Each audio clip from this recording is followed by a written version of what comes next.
Investidores, o Bitcoin está sendo cotado aos 66.800 dólares, com uma variação mínima mais 0,18%. O BTC segue preso dentro daquele canal lateral, né? Esse canal começou a ser formado lá no final de fevereiro, e aí o Bitcoin em alguns momentos trabalha com o seu preço sendo negociado aqui na casa dos 60 mil dólares, e em alguns momentos já lá na casa dos 71.800 dólares, a máxima do BTC até o momento foi 73.800, né? Mas essa região aqui, na casa um pouquinho acima dos 70 mil dólares, tem se comportado como uma resistência, então, para o preço do Bitcoin. E apesar dessa lateralidade, tem muita coisa interessante acontecendo, movimentos que, na minha leitura, indicam que a pressão no preço do Bitcoin vai levá-lo a se valorizar aí nos próximos tempos, né? E eu quero começar mostrando para vocês esse gráfico que traz pra gente o número de baleias, olha só, number of whales no Bitcoin. E é muito interessante que, se a gente observar, olha só onde nós estamos aqui, tá vendo, ó? E se a gente coloca isso em perspectiva com o que já ocorreu no passado, olha só, a gente tá tendo o mesmo número de baleias no mercado, de uma fase em que o Bitcoin também estava testando máximas do ciclo anterior, tá vendo aqui mais ou menos, ó, quando o Bitcoin estava testando lá o topo de 17, né? Em 2020, o Bitcoin estava testando o topo de 17. Então agora, 2024, o Bitcoin testando o topo de 2021, né? Com o mesmo número de baleias, né? Acumulando Bitcoins. E quando a gente observa aqui, olha a angulação, né? dessa alta na acumulação das baleias. Elas estão, inclusive, acumulando muito mais do que nesta mesma fase do ciclo aqui. Aqui, na realidade, a gente já tinha muitas baleias despejando bitcoins no mercado, né? E ainda assim, o preço saiu lá dos 42 mil dólares, chegou a bater 65 neste ponto aqui, né? E o que a gente vê neste momento é que nós temos o mesmo número de baleias que nós tínhamos nesta fase aqui, só que esse número segue na crescente, né? Então, pressão de compra forte no Bitcoin, né? De entidades aí que têm um poderio de fogo, uma capacidade financeira muito forte, e isso também vai se refletindo nos gráficos por outras óticas. Olha só, esse gráfico mostra pra gente os inflows, as entradas de Bitcoin em endereços de acumulação que são medidos pela CryptoQuant. E a gente também vem observando níveis de acumulação recorde, né, investidores? Então, caras, nesta fase do ciclo, em que o mercado fica um pouquinho mais chato, né, o preço fica lateralizado, como vocês podem ver, esses investidores estratégicos e que movimentam um capital financeiro muito forte, aproveitam, né, essas fases para acumular. Isso porque a gente tem indicativos suficientes que a gente estuda aqui no canal quase que diariamente para acreditar que o preço do Bitcoin não vai ficar ali na casa dos 60, 70 mil dólares como ele está preso já há bastante tempo. Eu sempre falo para vocês, oscilações devem e vão acontecer, tanto para cima como para baixo, mas a tendência geral dos preços é para cima, né? Como a gente pode ver aqui, ó, o Bitcoin dá uma estiringada para cima, corrige, estiringa para cima, corrige, estiringa para cima, corrige. Parte para cima também de novo, corrige. Parte para cima de novo, corrige. Então, as baleias, nada mais, nada menos, estão acumulando e aproveitando esse momento de arrefecimento para que eles possam, então, surfar o próximo movimento ascendente, que eu acho que já deve levar o BTC lá para casa dos 100 mil dólares, né? Olha essas transações que aconteceram no dia 11, há poucos dias. Nada mais, nada menos do que 1 bilhão de dólares em bitcoins foram sacados da Coinbase. Olha aqui, 535 milhões e outra operação de 535 milhões, né?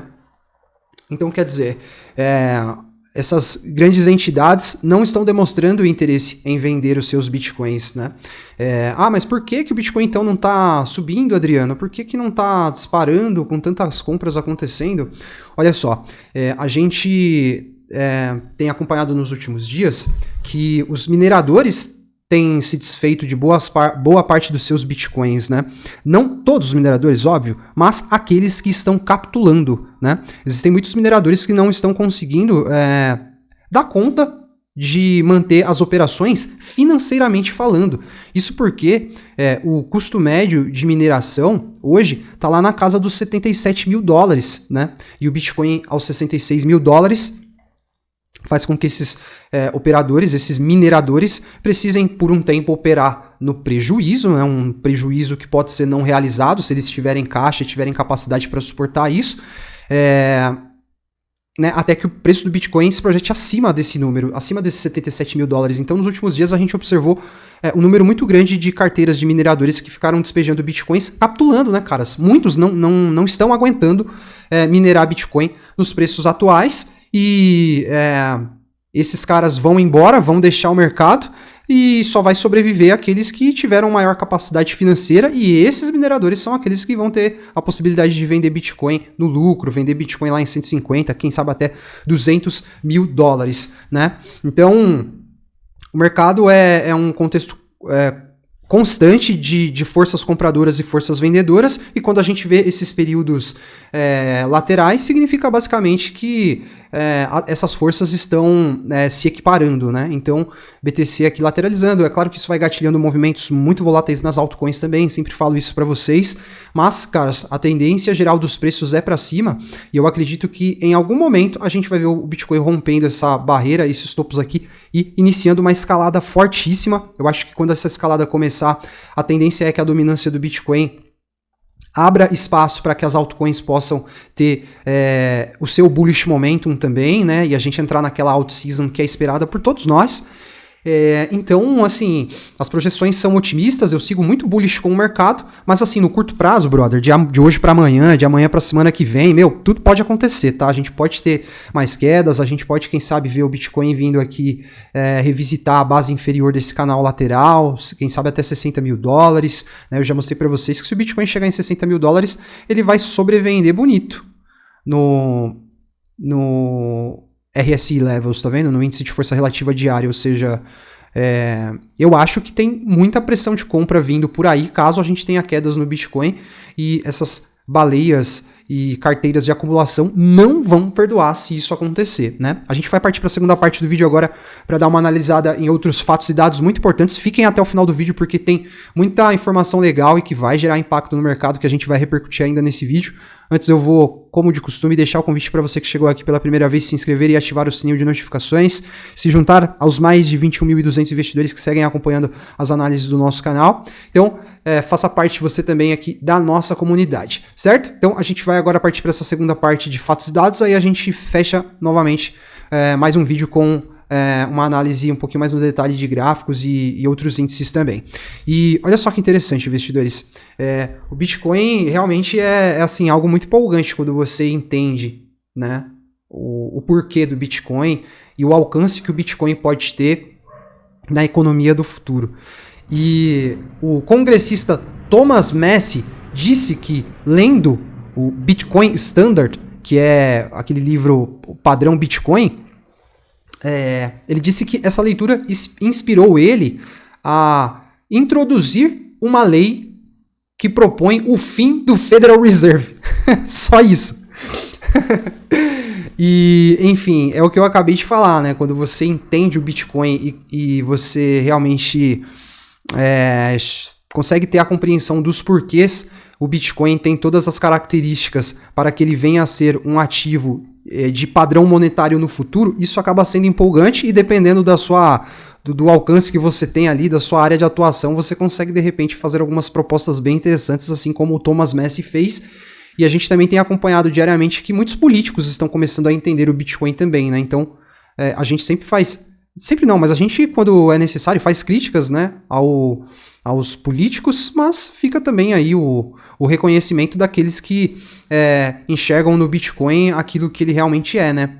A verdadeira moeda, o maior ativo financeiro da atualidade. E, caras, isso aqui é grande, isso aqui é importante. O Gary Gensler, o vilão, tá? O capanga do Joe Biden, simplesmente disse em um pronunciamento lá no Congresso americano de que é provável que a aprovação do ETF de Ethereum aconteça em algum momento do verão, né?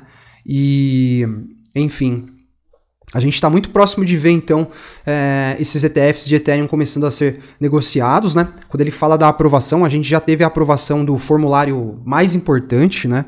para que os ETFs possam vir a ser negociados, mas existe ainda um outro formulário, eu esqueci até as siglas, eles têm siglas, eu esqueci qual que é a sigla desse formulário da vez. Este é o formulário que precisa ser aprovado, e será, né?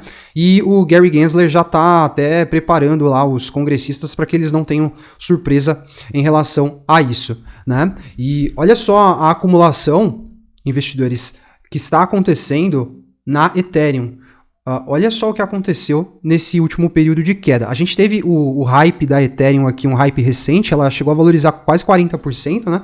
Foi muito legal aquele momento, a gente monitorou isso no gráfico, e eu tava falando para vocês, caras, tem alguma coisa muito grande que pode acontecer com a Ethereum, enfim, se concretizou, esse movimento aconteceu, depois esse movimento foi seguido de uma queda, né, natural também, depois de um movimento tão forte em tão pouco tempo, e o que os endereços de acumulação estão fazendo, o que os holders estão fazendo, acumulando cada vez mais. Olha o tamanho dessa barra aqui, brother. Olha o tamanho dessa barra aqui também. A segunda maior barra é maior do que todas as barras que nós tivemos já durante um longo período de tempo, desde 2018. Então, quer dizer, o mercado segue acumulando como se não houvesse amanhã, e a tendência é que isso faça com que os preços sejam forçados a se projetar para cima, até porque a Ethereum também é um ativo deflacionário. Ele possui algumas flutuações nessa dinâmica deflacionária, mas se a gente olhar desde que aconteceu lá o merge da Ethereum em setembro de 2022, um número muito grande de ETHs foram queimados, ou seja, é uma pressão de compra muito forte para um ativo que também está ficando cada vez mais escasso. É quase que o mesmo racional do Bitcoin, só que sem aquele elemento do halving que o Bitcoin tem. E muitos rumores estão assim aquecendo o mercado, propondo que a BlackRock está analisando a possibilidade de entrar com um pedido de ETF de Solana já nesse próximo mês, caras. Isso aqui também é algo muito positivo. Agora você imagina se a gente tem a liberação da negociação dos ETFs de Ethereum e um pedido de criação de ETF por parte da BlackRock, que pediu já, sei lá, acho que 500, nem sei o número, tá? Mas é dessa proporção, tipo 500 pedidos de ETF para SEC, um até hoje foi reprovado só. Ou seja, uma possibilidade muito grande de aprovação também de um ETF de Solana, né? Então vocês imaginam, na hora que isso acontecesse, ia acontecer, né? Isso vai ser muito bullish para o mercado, então tem que ter paciência também com o curto prazo, porque às vezes o curto prazo fica meio chatinho, até quedas acontecem, mas de médio a longo prazo a tendência é que inclusive as análises fiquem muito legais, porque movimentos muito interessantes vão acontecer ainda nesse ciclo, né? E entrando aqui numa esfera de grandes nomes aí, ou enfim, pessoas ou personalidades notáveis que seguem acumulando Bitcoin. O Michael Saylor, através da MicroStrategy, está levantando mais 700 milhões de dólares para comprar Bitcoin. Sem dúvida nenhuma, esse aqui é o Bitcoiner more, né? Tipo, é o cara insuperável. E inclusive estava assistindo uma entrevista dele ontem falando do Bitcoin. É fantástico. Ninguém fala de Bitcoin melhor que esse cara aqui. E esse outro gráfico mostra pra gente o saldo das compras que El Salvador fez de Bitcoin. E atualmente eles estão com um lucro de 54%. E El Salvador adotou uma estratégia de DCA no Bitcoin, né? Inclusive aqui nas bolinhas verdes a gente tem os pontos de compra, né, de El Salvador. Fizeram várias compras estratégicas em vários pontos e agora eles estão aí já com um bom lucro, né? E isso aqui é um exemplo de que fazer DCA é uma estratégia vencedora no Bitcoin. É uma estratégia vencedora no mercado, né? Porque como a gente pode ver aqui, ó, eles estavam comprando lá próximo do topo, né? Muito antes do ciclo de baixa acelerar mesmo. Porém, eles permaneceram fazendo compras periódicas e agora o preço médio deles, olha aqui, o Total Dollar Cost Average tá mais ou menos aqui nesse nível, abaixo deve estar na casa de uns 36 mil dólares, né? Eu acho que aqui no painelzinho a gente não tem, tem aqui, deixa eu ver, 43 mil, deve ser esse 43 então, investidores, deve ser essa linha de cima aqui, ó.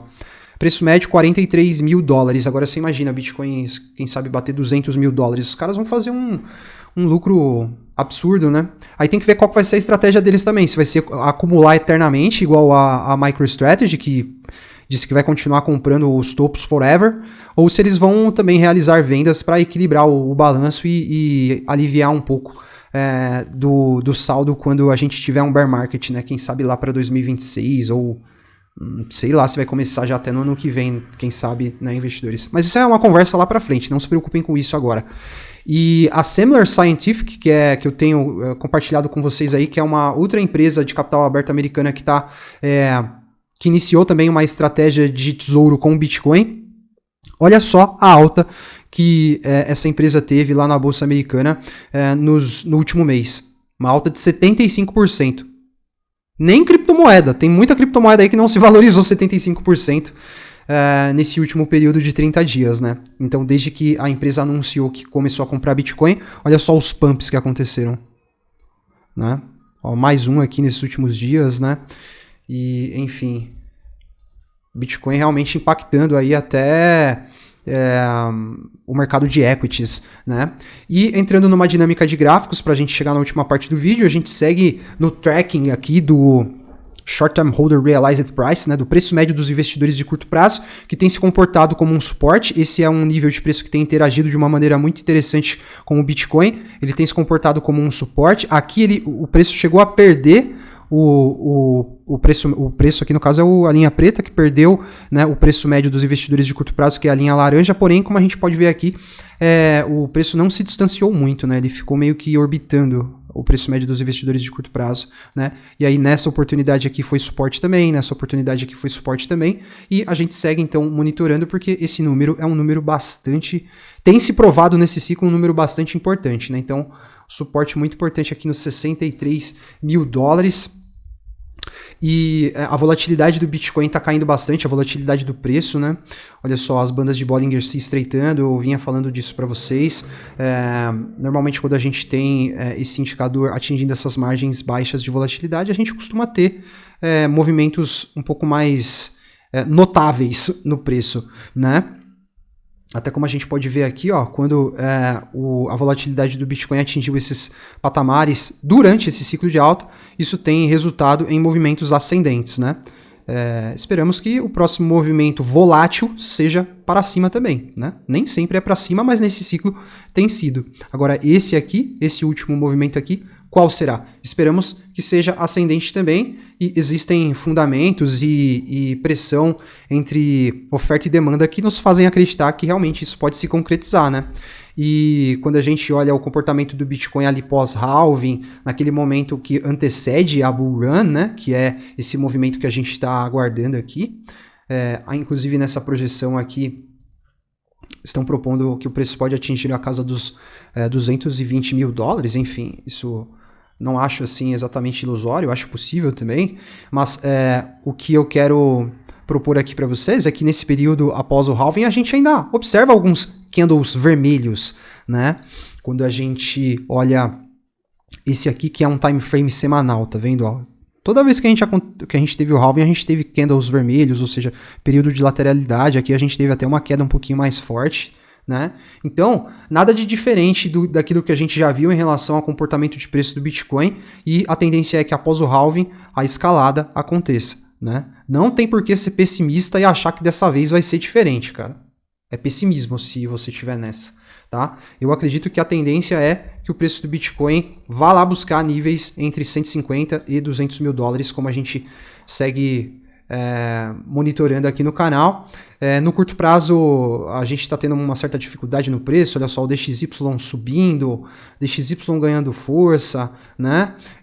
O mercado de equities, as ações foram buscar alvos importantes. Olha só, aquele alvo que eu tinha lá nos 5.434 dólares foi atingido anteontem.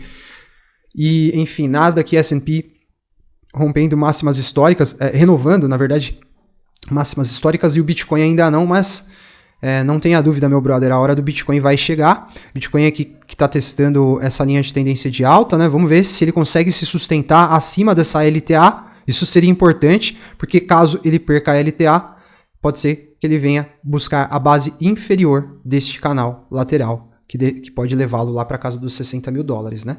E ainda assim, isso vai representar um movimento natural dentro dessa lateralidade aqui, se acontecer, né? Então, seguimos em frente, eu volto a trazer uma nova análise do Bitcoin no canal nos próximos dias.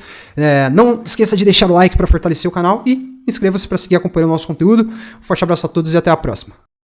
Investidores, as criptos do relatório Smart vêm tendo uma performance fantástica, mas ainda tem muito potencial para ser capturado pelos nossos portfólios. E para trazer mais assimetria, agora nós temos o Mega Gemas. E além disso, todo mundo que compra o relatório recebe um e-book completo de bônus. Com esses materiais, com certeza você vai conseguir fazer ótimos resultados nesse mercado e se tornar um investidor de alto nível. Recomendo fortemente que você acesse o link da descrição aí agora para conhecer esse trabalho.